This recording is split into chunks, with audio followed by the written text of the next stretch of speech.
Bonjour à toutes et à tous, surtout à toutes bien évidemment.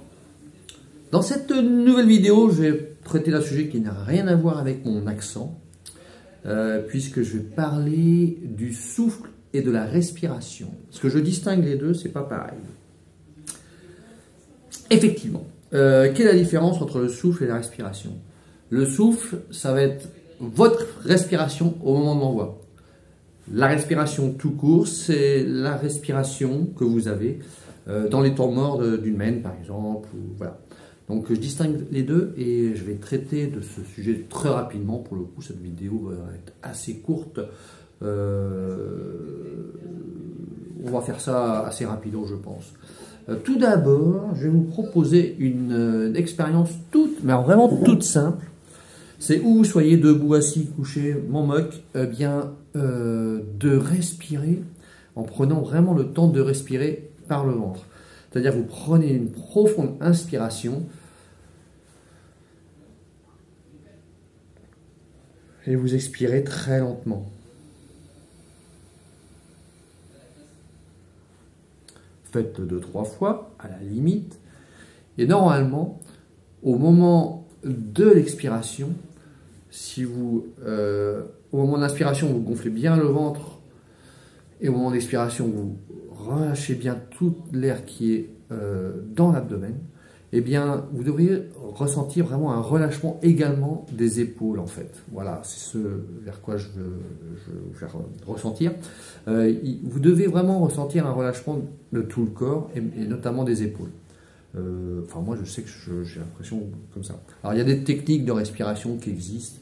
Vous pouvez regarder ça sur Internet si ça vous intéresse. Mais rien qu'en partie, donc ça, je traite là de la respiration. Rien qu'en partie, eh bien, si jamais vous sentez un moment de stress ou d'anxiété ou quoi que ce soit, en partie ou bien ailleurs dans la vie professionnelle ou autre, peu importe, eh bien, vous pouvez adopter cette solution-là qui est très simple, qui consiste juste à se concentrer, du coup, à bien respirer. Et à respirer donc doucement et profondément par le ventre. C'est tout simple, c'est vraiment, je vous conseille d'appliquer ça, ça détend énormément. Non seulement ça va détendre énormément si vous êtes un peu tendu, mais en plus ça va vous extraire de vos mauvaises pensées. Voilà, c'est une solution anti-stress en réalité. Donc je distingue cette partie respiration que vous pouvez utiliser à tout moment, du souffle lui-même au moment du geste. Alors là, il y a deux techniques de souffle au moment du geste. Vous pouvez très bien bloquer votre respiration ou alors jouer en expirant.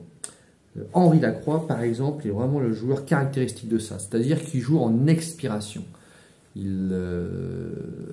moment de l'envoi, vous l'entendez, il fait voilà. C'est très particulier à lui. Alors moi, je n'y arrive pas du tout. J'ai essayé personnellement. J'ai vu qu'il faisait ça. Je me suis dit, tiens, pourquoi il fait ça? Et moi, j'y arrive pas beaucoup.